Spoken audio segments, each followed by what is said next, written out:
continuing Treasure Island. In the meantime, we could never make out where he got the drink. That was the ship's mystery. Watch him as he pleased, we could do nothing to solve it. And when we asked him to his face, he would only laugh if he were drunk, and if he were sober, deny solemnly that he ever tasted anything but water. He was not only useless as an officer and a bad influence amongst the men, but 'tis what's plain that at this rate he must soon kill himself outright, so nobody was much surprised nor very sorry when one dark night, with a head sea, he disappeared entirely and was seen no more.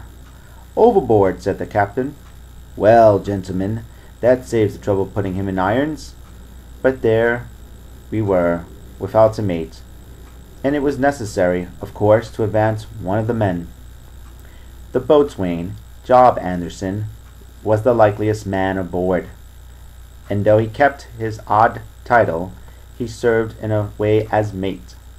Mr. Trelawney had followed the sea, and his knowledge made him very useful, for he often took a watch himself in easier weather. And the coxswain, Israel Hands, was a careful, wily, old, experienced seaman who could be trusted at a pinch with almost anything. He was a great confidant of Long John Silver, and so the mention of his name leads me on to speak of our ship's cook, Barbecue, as the men called him. Aboard ship he carried his crutch by a lanyard round his neck, to have both hands as free as possible. It was something to see him wedge the foot of the crutch against a bulkhead, and propped against it, yielding to every movement of the ship, get on with his cooking like someone safe ashore. Still more strange was it to see him in the heaviest of weather across the deck. He had a line or two rigged up to help him across the widest spaces. Long John's earrings, they were called, and he would hand himself from one place to another, now using the crutch, now trailing it alongside by the lanyard as quickly as another man could walk. Yet some of the men who had sailed with him before expressed their pity to see him so reduced. "He's no common man, Barbecue," said the coxswain to me. "He had good schooling in his young days, and can speak like a book when so minded, and brave. A lion's nothing alongside of Long John. I seen him grapple four and knock their heads together. Him unarmed. All the crew respected and even obeyed him. He had a way of talking to each and doing everybody some particular service. To me he was unwearily kind and almost glad to see me in the galley, which he kept as clean as a new pin, the dishes hanging up varnished, and his parrot in a cage in one corner. "Come away, Hawkins," he would say. "Come and have a yarn with John. Nobody more welcome than yourself, my son. Sit you down and hear the news. Here's Captain Flint.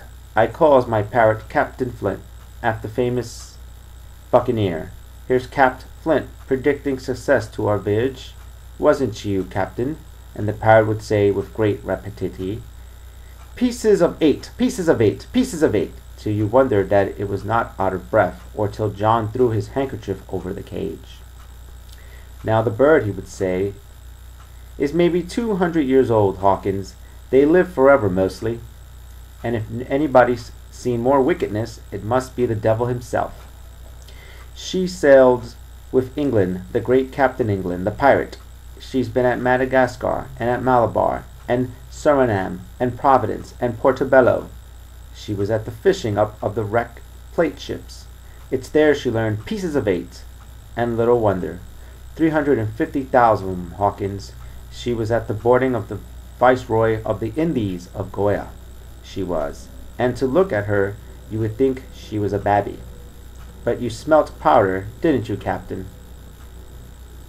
"Stand by to go about," the parrot would scream. "Ah, she's a handful of craft, she is," the cook would say, and give her sugar from his pocket, and then the bird would peck at the bars and swear straight on, passing belief for wickedness.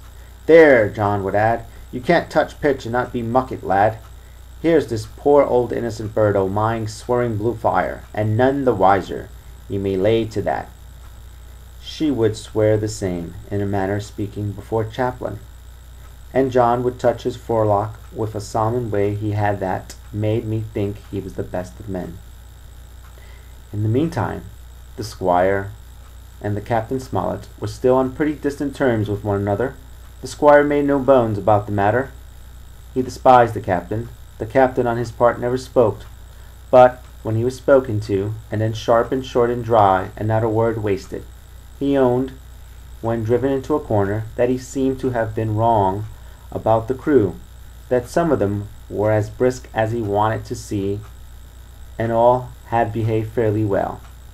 As for the ship, he had taken a downright fancy to her.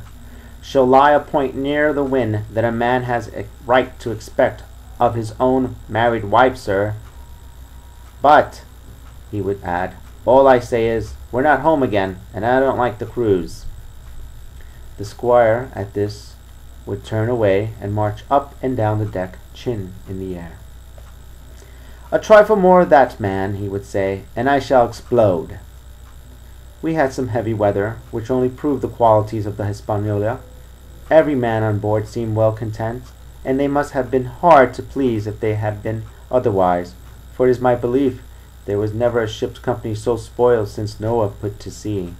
Double grog was going on the least excuse.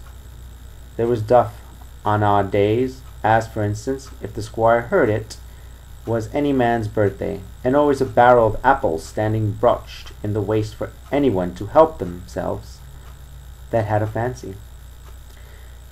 Never knew good come of it yet, the captain said to Dr. Lucy. Spoiled folksy hands make devils, that's my belief. But good did come of the apple barrel, as you shall hear, for if it had not been for that, we should have had no note of warning, and might all have perished by the hand of treachery. This was how it came about. We had run up the trades to get the wind of the island we were after. I'm not allowed to be more plain, and now we were running down for it with a bright lookout day and night. It was about the last day of our outward voyage by the largest computation. Some time that night, or at least at latest before noon of the morrow, we should sight the treasure island. We were heading SSW, and had a steady breeze abeam and a quiet sea. The Hispania rowed steadily, dipping her bowsprit now and then with a whiff of spray. All was drawing aloft and aloft. Everyone was in the bravest spirits, because we were now so near an end on the first part of our adventure. Now, just after sundown, when all my work was over, and I was on my way to my berth, it occurred to me that I should like an apple. I ran on deck. The watch was all forward, looking out for an island. The man at the helm was watching the luff of the sail, and whistling away gently to himself, and that was the only sound, expecting the swish of the sea against the bows and around the sides of the ship. In I got bodily into the apple barrel, and found there was scarce an apple left. But sitting down there in the dark, what with the sound of the watchers and the rocking movement of the ship, I had either fallen asleep or was on the point of doing so, when a heavy man sat down with a clash close by. The barrel shook as he leaned his shoulders against it, and I was just about to jump up when the man began to speak. It was Silver's voice, and before I heard a dozen words, I would not have shown myself for all the world, but lay there trembling and listening in the extreme of fear and curiosity. For from these dozen words I understood that the lives of all the honest men aboard depended upon me alone. Chapter 11. What I heard in the apple barrel. No, not I, said Silver. Flint was captain. I was quartermaster along my timber leg. The same broadside I lost my leg, old Pugh lost his delights. It was a master surgeon, him that amputated me, out of college and all, Latin by the bucket, and was not. But he was hanged like a dog, and sun-dried, like the rest at Corso Castle. That was Robert's men, that was, and come of changing names to their ships, Royal Fortune, and so on. Now what a ship was christened, so let her stay, I says. And I'm going to end it there, and hope you continue. Please leave comments, and I'm continuing in the next episode.